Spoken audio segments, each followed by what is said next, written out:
여러분, 오늘 예배에 참석하신 여러분 주님의 이름으로 환영합니다. 오늘은 5월 10일 5월 둘째 주 주일 예배고요. 우리 주정부에서 5월 말까지 지금 쉘터 인 플레이스 연장한다고 발표해서 제가 이제 몇 주 더 온라인으로 예배 드려야 되고요. 정말 바로 없기는 이 연장이 더 이상은 연장 안 돼서 5월 말까지 이 쉘터 인 플레이스가 되고, 그 이후로는 풀려서 6월부터는 여러분과 저희가 만나서 예배 드리는 그 감격과 기쁨을 다시 누렸으면 좋겠습니다. 우리 같이 그것을 위해서 기도해 주시고, 우리가 그동안 누렸던 그런 것들에 대해서 다시 한번 감사하는 시간 오늘 예배 중에 갖도록 하면 좋겠습니다. 같이 기도함으로 예배 시작하도록 하겠습니다. 주님, 오늘 이 예배에 우리를 불러주심을 진심으로 감사드립니다. 이번 주도 하나님의 교회에 가서 예배 드리지 못합니다. 그러나 주님, 하나님은 영이시니 예배하는 자가 신령과 진정으로 예배하는 거라고, 이 산으로도 말고 저 산으로도 말고 사마리아와 예루살렘으로도 아니고 우리가 신령과 진정으로 하나님께 예배 드릴 수 있다고 말씀하셨습니다. 오늘 우리가 지금 가정에서 온라인으로 드리는 이 예배가 우리의 가정이 교회가 되게 해주시고, 하나님이 전이 되게 해주셔서 지금 우리가 드리는 이곳에 하나님의 영이 내려오시고 우리의 영이 신령과 진정으로 예배드리게 하여 주시옵소서. 감사드리며 예수님 이름으로 기도합니다. 아멘. 여러분 같이 처음에 시작 찬송 같이 하도록 하시겠습니다. 아버지, 당신의 마음이 있는 곳에 나의 마음이 있기를 원해요. 아버지, 당신의 눈물이 고인 곳에 나의 눈물이 고이길 원해요. 아버지, 당신의 바라보는 영혼에게 나의 두 눈이 향하길 원해요.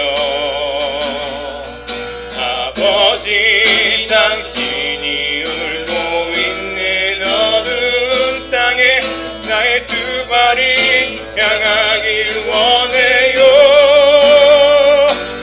나의 마음이 아버지의 마음 알아. 내 모든 뜻 아버지의 뜻이 될 수 있기를. 나의 온몸이 아버지의 마음 알아. 내 모든 삶 당신의 삶 되기를. 아버지, 당신의 마음이 있는 곳에 나의 마음이 있기를 원해요. 아버지, 당신의 눈물이 고인 곳에 나의 눈물이 고이길 원해요.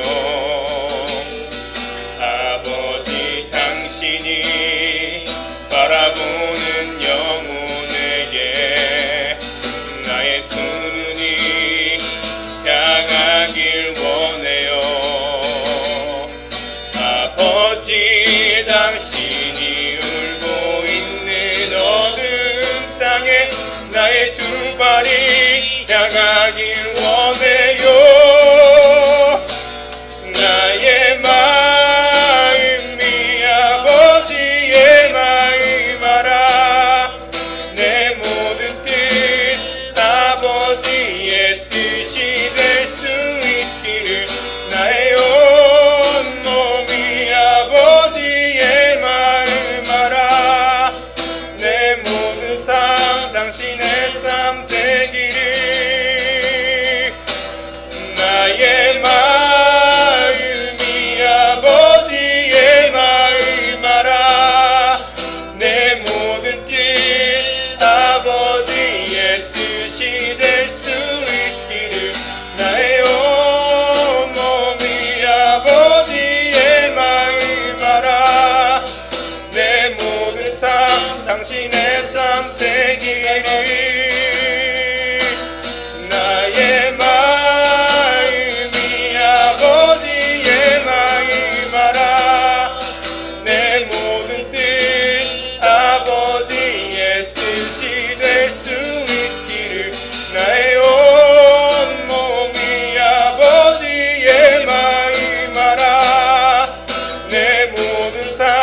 당신의 삶 되기를 내 모든 삶 당신의 삶 되기를. 예, 여러분, 오늘 주시는 하나님 말씀은 빌레몬서입니다. 우리 신약 성경 중에 아주 독특한 책인데 빌레몬서 1장 8절부터 19절, 딱 1장이 한 권으로 된 책입니다.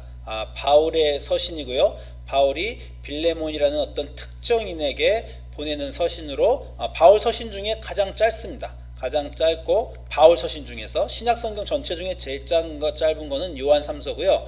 바울 서신 중에서 제일 짧고, 여러분 다 아시겠지만 읽기 전에 제가 잠깐 설명을 드리면, 빌레몬의 종인 오네시모가 도망을 갔는데 그 사람이 로마에서 바울을 만나서 바울이 이 오네시모를 빌레몬에게 돌려보내면서 이 편지에다가 오네시모를 좀 용서해 줘라 라고 하는 그런 내용이 담겨 있는 편지입니다. 자, 오늘 여러분과 같이 읽도록 하겠습니다. 1장 8절부터 19절입니다.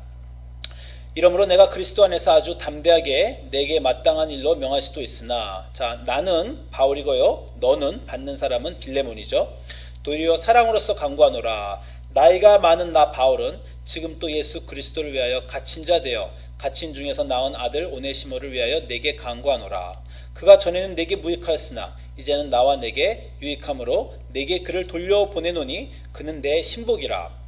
그를 내게 머물러 있게 하여 내가 복음을 위하여 갇힌 중에서 내 대신 나를 섬기게 하고자 하나, 다만 내 승낙이 없이는 내가 아무것도 하기를 원하지 아니하노니 이는 너의 선한 일이 억지같이 되지 아니하고 자유로 되게 하려 함이라. 아마 그가 잠시 떠나게 된 것은 너로 하여금 그를 영원히 두게 함이리니 이후로는 종과 같이 대하지 아니하고 종 이상으로 곧 사랑받는 형제로 둘 자라. 내게 특별히 그러하거든 하물며 육신과 주 안에서 상관된 내게랴. 그러므로 내가 나를 동역자로 할진대 그를 영접하기를 내게 하듯 하고, 그가 만일 내게 불의를 하였거나 내게 빚진 것이 있으면 그것을 내 앞으로 계산하라. 나 바울이 친필로 쓰노니 내가 갚으려니와 내가 이외에 내 자신이 내게 빚진 것은 내가 말하지 아니하노라. 우리 주님의 말씀입니다. 주님께 감사드립니다. 네, 빌레몬의 편지를 제가 고른 이유는요, 우리가 이제 사실은 그 성경 읽기, 맥체인 성경 읽기 중에 이게 2주 전에 우리가 같이 읽었던 구절 중에 하나고요. 지난주에 조그만 사건이 하나 있었습니다. 제가 이제 우리 캠블 교회와 같이 교회를 쓰잖아요. 그런데 이제 캠블 교회에서 주중에 저한테 연락이 하나 와서 우리 정기적으로 그 세컨 할비스트에서 푸드 디스트리뷰션, 음식을 이제 나눠주는데, 특별히 요즘 이제 코로나 기간 중이니까 시장 보러 못 가는 사람들이나 여러 사람들을 위해서 교회에서 음식을 나눠주는 그런 행사가 있습니다. 그런데 많은 음식을 준비했는데 이게 많이 남았던 거예요. 그래서 음식을 좀 목사님이 오셔서 가지고 가서 목사님 교인 필요한 분들에게 좀 나눠주십시오 하고 연락이 왔습니다. 근데 좋지요. 아주 음식이 지금 막 몇십 박스가 남았더라고요. 박스가. 그래서 이제 가서 제가 막 동네 사람들한테 막 나눠주고 막 했는데, 그 전화를 받을 때 약간 한 줄의 말이 제 기분을 확 상하게 했어요. 어떤 말이 쓰냐면, 지금 이렇게 음식이 많이 남았으니 어느 교회는 이미 와서 다 픽업해 갔습니다. 목사님 교회도 와서 여전히 남은 게 있으니 픽업해 가십시오, 이러는 거예요. 그러니까 다 여러 교회를 한꺼번에 초청을 했는데 누가 먼저 오고 늦게 와서 먼저 가져간 게 아니라 다른 교회들 몇 군데를 이미 초청을 해서 그 사람들한테 음식을 다 나눠줬는데 여전히 남았으니 목사님 교회도 가져가라 라는 것처럼 저한테 들렸고, 그게 제가 아마 제대로 이해한 건지 모르겠는데, 제가 약간 기분이 상한 게, 뭐 우리 교회는 2등 시민인가? 2등 교회인가? 왜 딴 교회들 다 나눠주고 남은 거 우리 교회 또 준다고 하나. 음식을 준다는 건 감사하지만 두 번째라는 게 제가 조금 마음이 약간 상했어요. 이거 늘 이랬나? 늘 우리 교회는 남은 걸 줬나? 뭐 이런 생각이 좀 들었다는 거죠. 근데 이제 제가 마음속으로 그럴 리 없지. 우리와 같이 쓰는 교회에서 우리를 그렇게 대할 리도 없고, 우리가 같이 서로 사랑과 존경으로 맺어진 관계인데 그럴 리가 없지. 아마 내가 이해하지 못한 상황이 있을 것이다. 아마 전에는 우리 교회를 먼저 불렀고, 뭐 늘 똑같이 부를 수 없으니까 전에는 우리 교회를 먼저 불렀고 다른 교회를 나중에 불렀다가 이번에는 또 균형을 맞춰서 순서를 바꿨겠지, 또는 뭐 여러 가지 내가 알지 못하는 사건이 있겠지라고 제가 좋게 생각하려고 했는데, 좋게 생각하려고 아무리 해도 이 마음 한구석에 약간 좀 상처를 받았다고 말해야 될까요? 그런 게 조금 있었습니다. 이 일을 제가 생각해 보면서, 제 마음속에서 일어난 일을 생각해 보면서 한 가지 또 제 인생에 아주 제가 기억할 만한 사건이 생각났는데, 한 10년쯤 전이었어요. 10년쯤 전에 여러분 알다시피 제가 미국 아주 시골에서 동네 사람들 300명밖에 안 되는, 300명도 안 되는 조그만 시골에서 목회한 줄 여러분들 알고 계실 겁니다. 그래서 제가 시골에 살 때였는데, 한 10년 전쯤에 우리 둘째 딸이 한 5살, 그리고 아직 막내 아들이 아내가 임신해서 뱃속에 있을 그때입니다. 근데 이제 애들 학교 끝나면 제가 애들 학교 가서 데리고 오는데, 어느 날 아내가 그러는 거예요. 자기가 임신하고 요즘에 몸이 힘드니 동네 아이들을 집에 좀 안 데리고 오면 좋겠다, 오늘은 좀 내가 쉬고 싶다, 이렇게 말하는 겁니다. 집에 동네 애들이 많이 놀러 왔거든요. 제가 이제 딸을 픽업하러 갔더니 애들이 막 이제 학교 끝나고 집에 가는 길에 내가 둘째 딸을 딱 집에 데려가려고 그러는데, 아닌 게 아니라 둘째 딸의 그 반에 있는 남자애 하나가 그 엄마하고 같이 있는데 저한테 와서 우리 조세핀 집에 놀러 가고 싶다는 거예요. 근데 평소 같으면 제가 늘 애들 놀러 오려고 하지만 아내가 그날따라 오늘 휴식이 필요하니 애들이 안 왔으면 좋겠다 해서 제가 좀 안 된다고 했습니다. 근데 이 아이가요, 조금 좀 어티즘이 좀 있고요, 약간 좀 이렇게 때를 좀 많이 쓰는 좀 약간 그랬어요.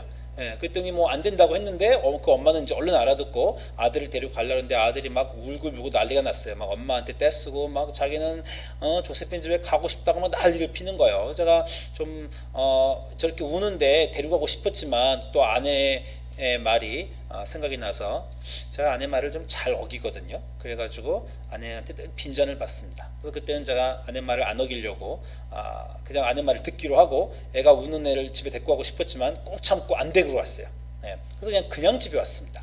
그냥 집에 왔는데 오후가 이제 좀 오후 한 2시쯤 2시 반쯤 집에 왔는데, 한 오후 3, 4시쯤에 갑자기 집에 문을 두드리더니 나가봤더니 딸 애 또 반에 다른 여자친구가 우리 집에 왔어요. 이게 시골 동네라 애들이 그냥 막 걸어다닙니다. 동네를 걸어다니고 그냥 막 녹화하고 막 오고 해요.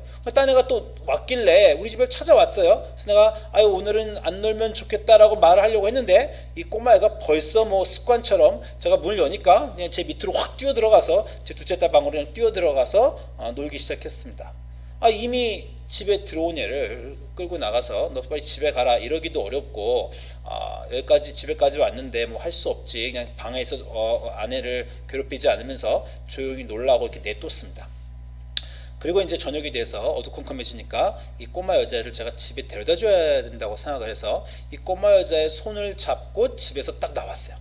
꼬마 여자의 손을 잡고 집에서 딱 나오는데, 그때 마침 아까 우리 집에 오겠다고 쫄랐던 남자애와 그 엄마가 동네를 산책하던 중에 우리 집 앞을 딱 지나고 있었어요.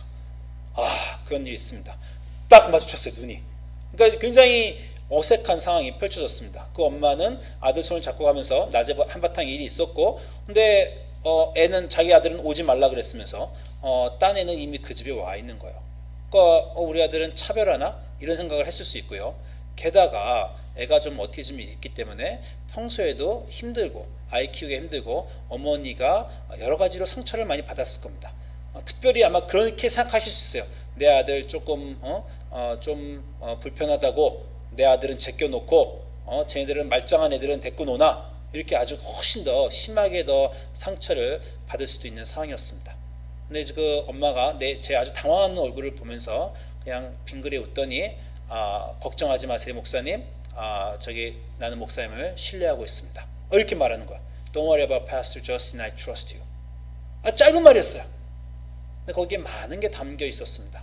나는 목사님이 내 아들을 따로 이렇게 차별할 그럴 사람이 아닌 줄 믿고 있습니다. 뭔가 말 못할 사정이 있었겠죠. 뭔가 내가 알지 못하는 어떤 사정 때문에 쟤는 오늘 우리 집에 있고 우리 아들은 못 간 그런 게 있지요. 그런 사정이 있을지라도 나는 목사님의 아이들을 따뜻하게 생각하고 아이들을 공평하게 대하는 목사님의 마음을 나는 믿습니다. 이런 많은 단어들이 아마 그 한마디 있었던 것 같아요. Don't worry about it. I trust you. 그렇게 딱 말을 하시더라고요. 우리 인생에서 남에게 상처를 받는 일이 참 많이 있습니다. 어떤 때는요, 남이 정말 나에게 잘못해서 우리가 상처를 받는 경우도 있고, 어떤 때는 남은 상처를 줄 아무 의도도 없었지만 정말 상황이나 여러 가지, 우리 한국말 사람 말할 까마귀 날자 배 떨어진다, 이런 식으로 해서 우리는 그렇게 하려고 안 했지만 마침 그 일이 벌어져서 상대방의 의도가 의심스럽거나 아니면 영 기분이 나쁘거나 아니면 내가 마음에 상처가 되고 그 사람과 사이가 벌어진 일이 종종 있을 수 있습니다. 여러분 그런 일 많이 겪어보셨죠?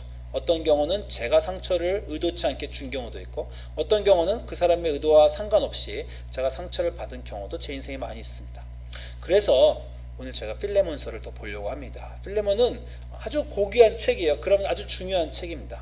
자, 필레몬의 첫 번째 1장 1절을 보면요, 그리스도 예수로 하여 갇힌 자 된 바울 및 형제 디모데는 우리의 사랑을 받는 자여 동역자인 필레몬과 자매 아비아와 함께 병사된 아키포와 내 집에 있는 교회에 편지한다. 자, 여기서 우리가 필레몬이 누군지 알 수 있습니다. 필레몬은요, 고귀하고 부자였던 것 같아요.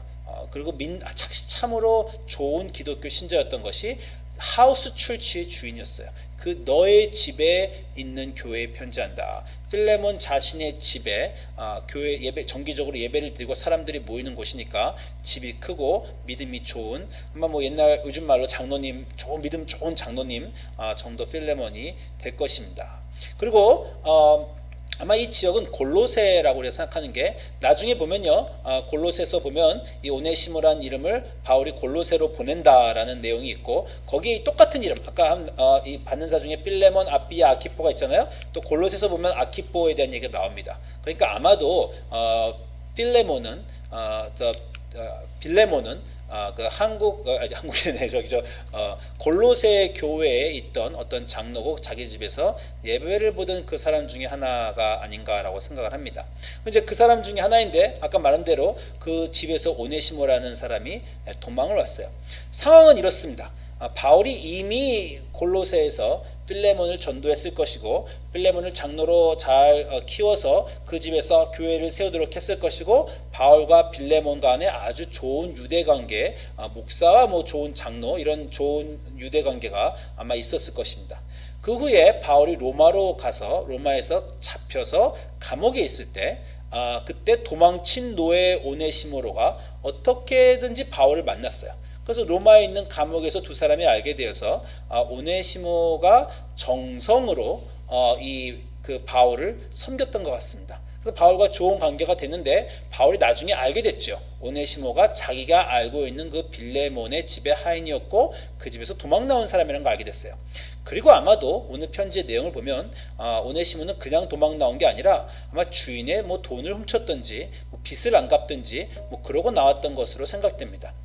그러니까 여러분이 조선시대를 생각해보면 아시지만 종이 주인의 집을 도망 나왔다는 건 아주 고대 사회에서 커다란 죄입니다. 뭐 사형을 당할 수도 있고 뭐 정말 태형을 당할 수도 있고, 주인이 어떻게 처벌을 해도 할 말이 없는 그런 순간이고, 게다가 만약에 종이 주인의 돈까지 훔쳐서 도망을 나갔다면 이건 정말 큰일이고 주인으로서는 마음에 엄청난 상처가 되었을 그런 일이에요. 바울이 그것을 알고 바울이 기독교의 의인이니까 이 문제를 해결해야 됐다고 생각했어요. 자기가 아는 두 사람, 자기가 아는 그 둘 다 좋아하는 두 사람인데 둘의 사이가 지금 극도로 나쁩니다. 여러분 그런 상황도 겪어보셨어요? 여러분이 아는 두 좋아하는 사람이 둘의 사이가 또 극도로 나빠서 여러분이 그 중간에서 중재를 하려고 하는데 아주 이런 일은 민감하죠. 왜냐하면 한쪽 편을 더 들었다가 다른 편의 원망을 사기가 쉽기 때문입니다. 그래서 바울이 정말 각고의 노력을 거쳐서 편지를 잘 써서 빌레몬에게 보냅니다. 여러분이 아마 인생에서 이런 편지를 써보신 적이 있을 거예요. 정말 내가 말하는 한 단어 하나를 단어를 잘 선택해서 요 말 쓰면은 상처받을까? 요건 아주 민감한 문제이기 때문에 요 말을 쓰면은 상대방이 오해할 수 있겠다. 그래서 아주 정말 좋은 말들과 적절한 단어를 고르고, 그리고 정말 쓰고 찍고 다시 써보고 몇 번이나 수정해보고 그런 편지 보내신 적이 인생에 있죠. 저도 몇 번 있습니다. 편지를 쓰면서 이거 정말 막 떨리면서 쓴 그런 편지들. 바울에게는 이 짧은 빌레몬서가 그런 편지였을 것이에요. 정말 떨리는 마음으로 아주 단어를 잘 골라서 몇 번을 수정해 가면서 그렇게 썼을 것이에요. 쓰면서 바울은 생각했을 것입니다. 내가 빌레몬의 내 친구 빌레몬의 마음에 상처를 주어서도 안 되고, 그러나 아주 확실하게 빌레몬이 나의 의도를 이해하고 이 오네시모로를 벌하지 않아야 된다라는 것에 대해서 바울이 그 편지에 확고히 쓰려고 했을 것입니다. 저도 이런 경우가 좀 있어요. 이런 경우는 아니지만 제가 어떤 교인에게 이제 말씀을 나누면서 어떤 교회를 위해서는 어떤 일을 해서 집사님, 권사님 이러이러이러한 문제는 이번에는 목사님 제 뜻을 제가 의견이 이렇습니다. 목사인 제 뜻을 좀 따라주셨으면 좋겠습니다. 뭐 이렇게 제가 설명 드렸는데 보통 우리 교인들이 다 잘해주시면 어떤 때는요 우리 교인들이 이렇게 반응하실 때가 있어요. 목사님, 제가 목사님을 존경하고 목사님을 사랑하지만 이 문제만큼은 그렇게 못하겠습니다.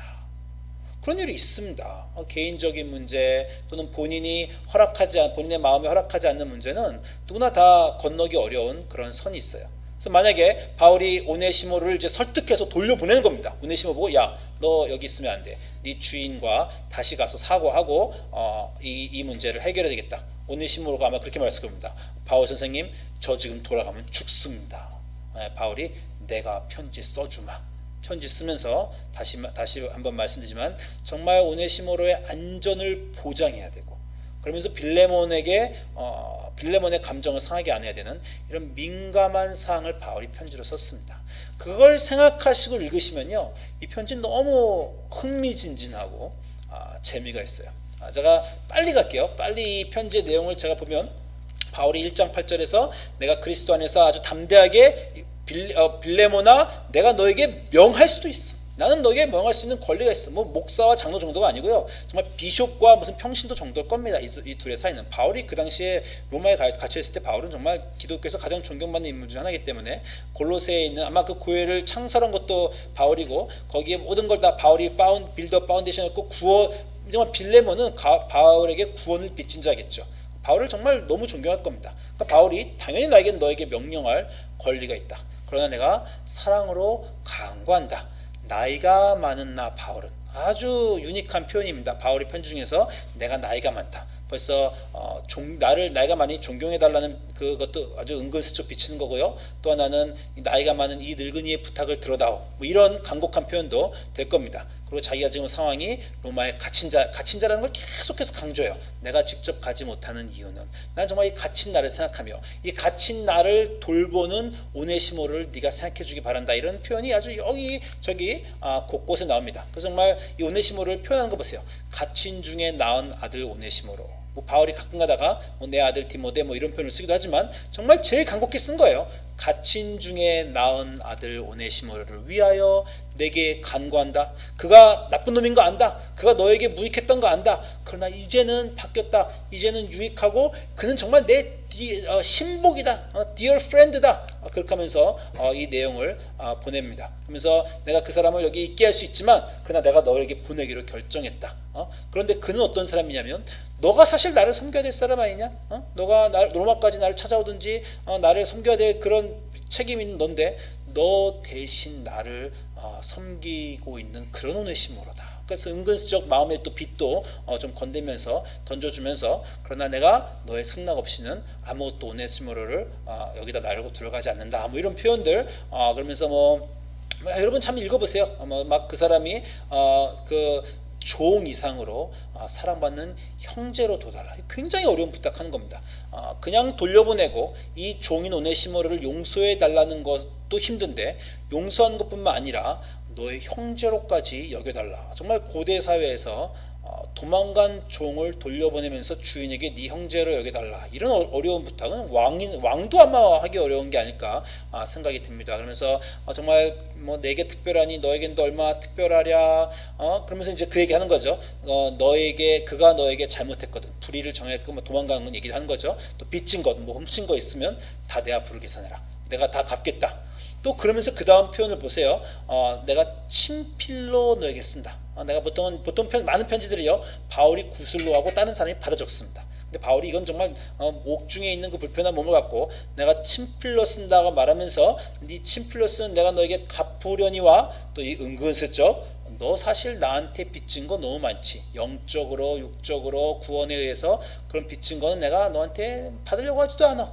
야, 이건 좀 뭔가 위협과 협박과 간구와 애원과 이게 정말 다 바울이 쏟아부은 그런 편지입니다. 예, 그렇게 바울이 편지를 쓰면서 이제 막 순종할 것을 또 앞에 간구와 순종을 이 극대의 서로 다른 것을 바울이 아주 애매하게 타고 나가면서 이 맨 마지막 저는 뭐 보면서 마음에 웃음이 들어요. 정말 바울이 이제 다른 얘기 다 하고 사실 또 다른 거 너한테 하나 얘기할 게 있는데 내가 너를 찾아갈 것이니 숙소를 날 위해 예비해 주기 바란다. 이게 뭐 그냥 부탁하는 게 수도 있지만 또 어떻게 보면은 내가 돌아가서 확인하겠다. 너를 만나겠다. 뭐 이런 여러 가지 표현들이라고 우리가 생각할 수 있습니다. 바울의 정말 그 간곡함이 여러분 이게 느껴지시면 좋을 것 같아요. 근데 제가 이 편지를 읽다가 또 어떤 생각을 했냐면 이 바울의 간곡한 내용 하나하나 뭐 순종할 것, 빚진 것, 뭐 형제 이 하나하나가요. 만약에 빌레몬이 마음을 다르게 먹으면요. 전부 다 상처될 수 있는 말이다라는 생각이 됐어요. 뭐야? 뭐 지가 나한테 잘해준 거 유세하는 거야? 뭐 나를 순종하라는 거야?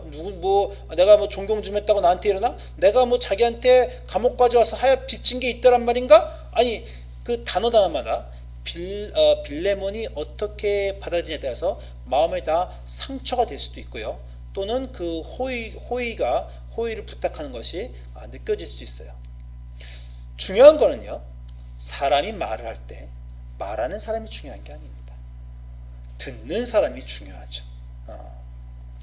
그럼 한국말로 있잖아요. 뭐 개떡같이 말해도 찰떡같이 알아듣는다. 뭐 그런 말도 있지 않습니까? 내가 저 사람에게 아무리 내 간곡한 호의와 좋은 의도를 말했어도 상대방이 잘못 알아듣고 난 네가 말한 거에 상처받았어. 그럼 그걸 끝입니다. 나는 그런 뜻으로 말한 게 아니야. 아무래도 소용없어요. 또는 내가 저 사람을 사실을 상처를 줄 의도로 좀 이렇게 말에 뼈가 있게 한국말로 말에 뼈가 있게 말했는데도 그 사람이 그냥 그래 고마워 그렇게 말해줘서 그리고 진짜 아무 상처도 안 받았어요. 그럼 아무 상처도 안 받은 겁니다. 일의 결론은요. 말하는 사람이 주도권을 쥐고 있는 게 아니라 듣는 사람이 주도권을 쥐고 있어요. 듣는 사람이 어떻게 듣느냐에 따라서 이 둘의 대화는 좋은 곳으로 갈 수도 있고 듣는 사람이 어떻게 듣느냐에 따라서 반대편으로 갈 수도 있습니다. 내가 아무리 좋게 말해도 아무리 내가 최선을 다해도 상대방이 상처받았다. 그럼 끝이고요. 내가 뭐 좀 대강했어도 상대방이 고마워 난 괜찮아. 그러면 그냥 잘 된 겁니다. 여러분은 아마 내가 남에게 잘해야지 남에게 상처 주지 말아야지 이런 거는 여러분 다 잘 생각하고 계실 것 같아요. 근데 혹시 이 생각도 하고 계십니까? 내가 상처받지 말아야지. 남이 뭐라 그래도 나는 멀쩡한 사람이 돼야지. 혹시 이런 것도 여러분 생각하고 계신지 모르겠어요. 제가 인생에서 여러 가지 좋은 얘기 들은 것 중에 대학교 때 참 좋은 얘기를 하나 들었습니다.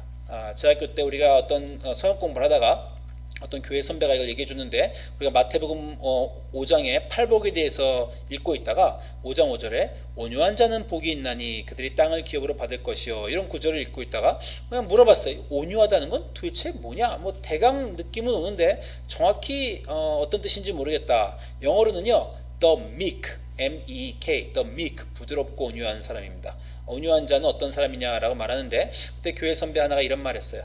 온유한 자는 남에게 상처를 안 줄 뿐 아니라 남에게 상처를 안 받는 사람이다. 제가 그 말에 굉장히 감동을 받았습니다. 남에게 상처를 안 받는 사람. 아까 말씀드렸다시피 남이 여러분에게 잘못하려고 했어도 여러분이 상처를 안 받으시면요. 그 잘못한 사람의 잘못까지도 사라집니다. 범죄가 성립이 안 되잖아요. 그죠? 잘못하려고 했는데도 여러분이 상처를 안 받았어요. 우리가 좋은 기독교인의 참 많은 문제점이 좋고 순수하고 깨끗하시기 때문에 여린 경우가 많아요. 그래서 많이들 교회 생활하면서 상처받는데 어떤 때는 정말 남들이 잘못해서 받는 것도 있고 어떤 때는 상처받는 일이 아닌데 받으시는 경우도 있고 어떤 건 정말 아무도 잘못한 게 아닌데 그 애매한 상황 때문에 상처될 수도 있지만 우리 온유한 사람이 되었으면 좋겠습니다. 상처를 안 받는 사람. 남이 한 말, 남이 쓴 글을 곡해하지 않고 곡해할 수 있는 상황인데도 오해할 수 있는 상황인데도 인정하고 받아들여주는 일 그런 것입니다. 제가 아까 말씀드린 대로 제가 다운이빌에서 그 남자의 어머니는 정말 100번 상처받을 수 있는 상황이었어요. 돌아가서 그냥 사람 붙잡고 패스터 저스틴이 내 아들한테 이렇게 하고 내 아들이 좀 약간 좀 주의가 산만하다고 내 아이를 그렇게 대했다. 뭐 이렇게 뭐 다 떠들고 다녀도 될 수 있는 일입니다. 근데 그분은 그냥 I trust you. 지금 상황은 충분히 오해할 만한 상황이지만 난 너의 진심을 알고 있다 라는 그 말을, 그런 사람은 정말 땅을 기업으로 받을 수 있는 사람이 아닌가, 그런 생각이 듭니다. 여러분, 제가 온유한 자는 복이 있나니 땅을 기업으로 받을 것입니다, 이 내용을 보면서요 탁 마음에 생각나는 사람이 있는데 구약 성경의 이삭이 생각납니다. 창세기의 이삭이요. 특별히 창세기 26장에 이삭에 대해서 할당된 장인데, 여러분 우리가 아브라함과 야곱 많이 알지만 이삭에 대해서 한번 생각을 해보세요. 그 아버지가 자기를 죽이려고 했죠. 아버지 여기 땔감도 있고 다 뭐 있는데 재물은 어디 있습니까? 아버지가 거짓말한 것처럼 느껴졌을 거예요. 재물은 하나님이 준비하실 것이다.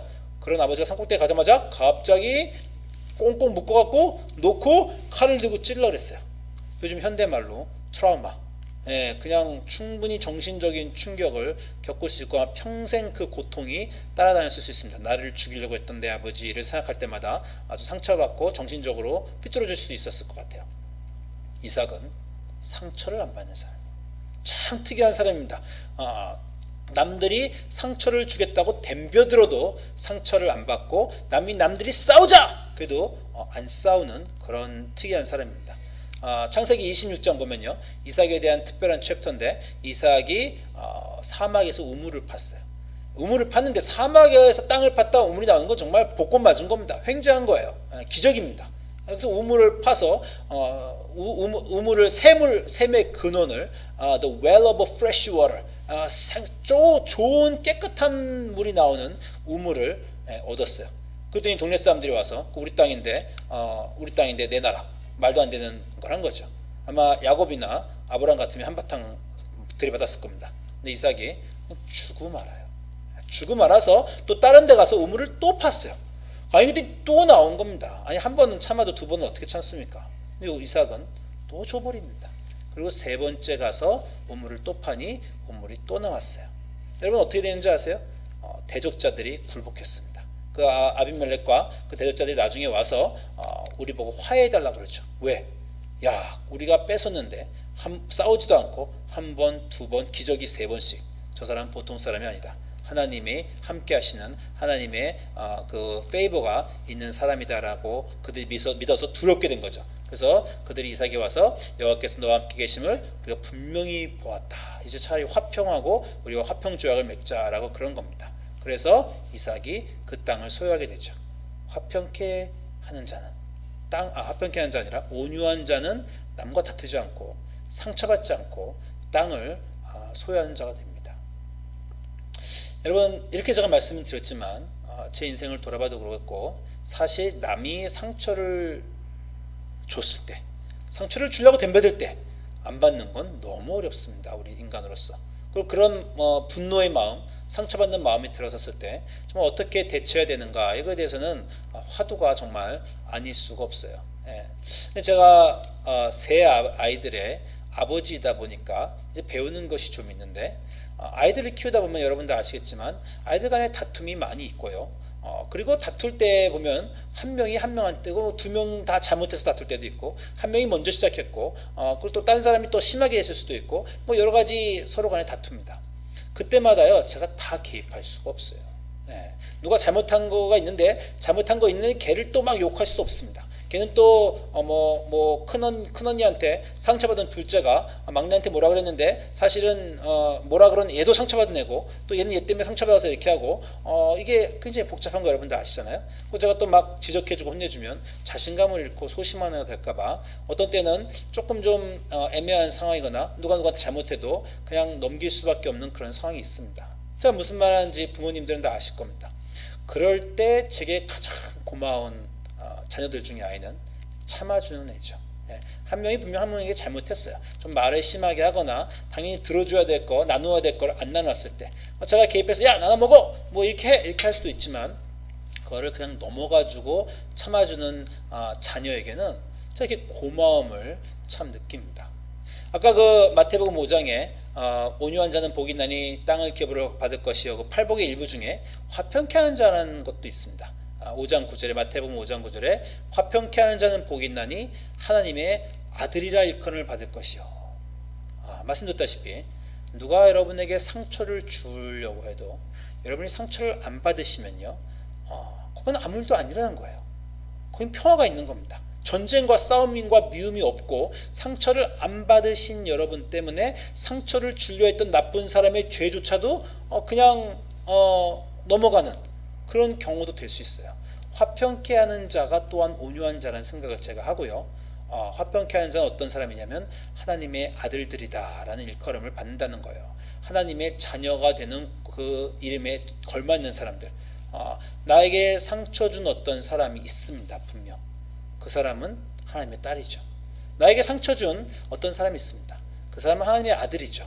나와 그 사람이 시시비비를 가리고 네가 더 잘못했네, 네가 시작했네, 너가 그렇게 말하는 게 아니지, 너 그렇게 행동하면 안 되지 라고 우리가 문제를 일으켜서 누가 옳고 그른 것을 가려낼 수 있지만요, 자녀들 싸움에서 부모는 옳고 그른 것에 관심이 있는 것이 아니에요. 부모는 누가 좀 잘못하고 누가 좀 피해를 보고 해도 그들이 서로 잘 감싸주고 서로 잘 받아들여줘서 서로 간에 잘 지내는 것이 부모의 소망이지 잘잘못을 가리시는 게 아닙니다. 물론 부모들은 기억합니다. 누가 잘못하면요, 어떤 아이가 계속 딴 애에게 잘못하면요, 제가 다 기억하고 참아주는, 나중에 정말 가서 과자라도 하나 더 사주고 너 했었다 뭐 이렇게라도 해주고 다 그렇게 해주는 겁니다. 그래서 제가 늘 개입할 수 없지만 부모는 그래요. 누군가 여러분에게 상처 주시면 그 사람에게 집중하지 마시고 그 사람을 만드신 그 사람, 나의 아버지이자 그 사람의 아버지신 하나님의 마음을 생각하시고 그 상처를 안 받은 상처로 여겨주시면 하나님의 자녀들이 화평케 하는 자가, 온유한 자가 되는 겁니다. 빌립보는 바울의 여러 가지 단어 중에서 상처를 받을 수도 있고 화가 날 수도 있고 당시 상황에서 자기 돈을 훔쳐 도망친 노예를 용서하는 너무나 어려운 일이 있었음에도 불구하고 좋게 상처받지 않고 받아준 그런 사람이었을 것입니다.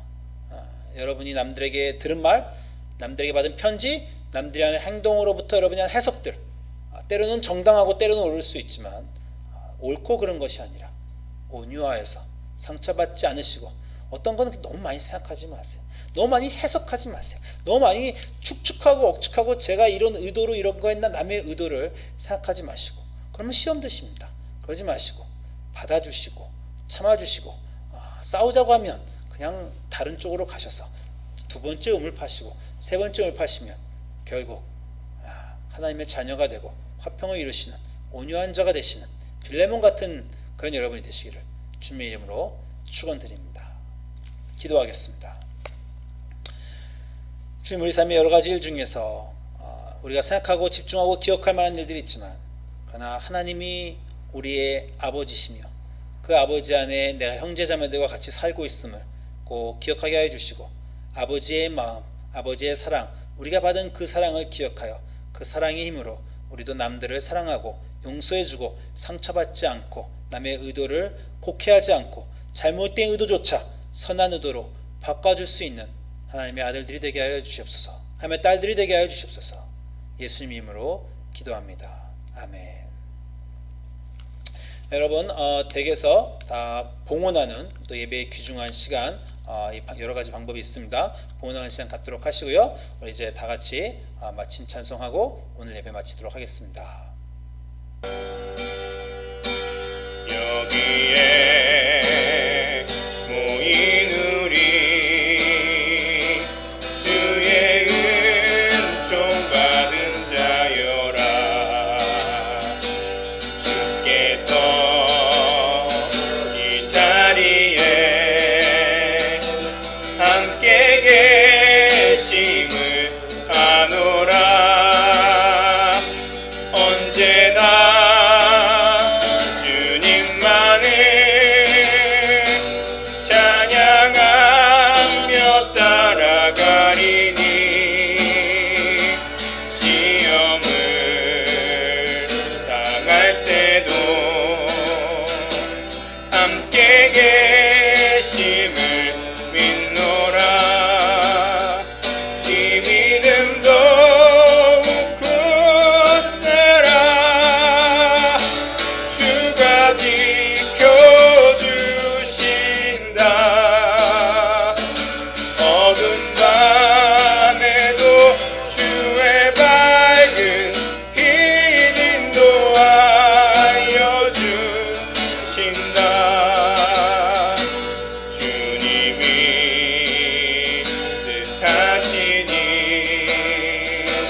예배를 여러분과 같이 드릴 수 있어서 참 기쁘고요. 이제 축도함으로 예배 마치도록 하겠습니다. 다 같이 기도하시겠습니다.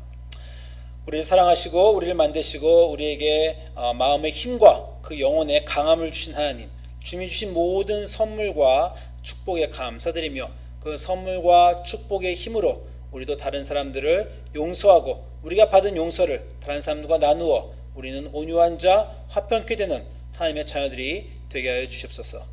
지금은 우리를 위해 그 아들을 주신 하나님의 놀라우신 사랑과 자신의 십자가로 우리의 죄를 단번에 사하여 주신 예수 그리스도의 보혈의 공로와 오늘도 우리에게 화평케 하는 자가 남을 덮어주는 자가 남의 허물을 덮어주는 많은 사랑을 가진 자가 되게 하여 주시는 성령님의 감화 감동하심이 우리 뉴크리에이션 하나님부 성도님들 머리 위에 지금부터 영원토록 함께 하실지어다. 아멘.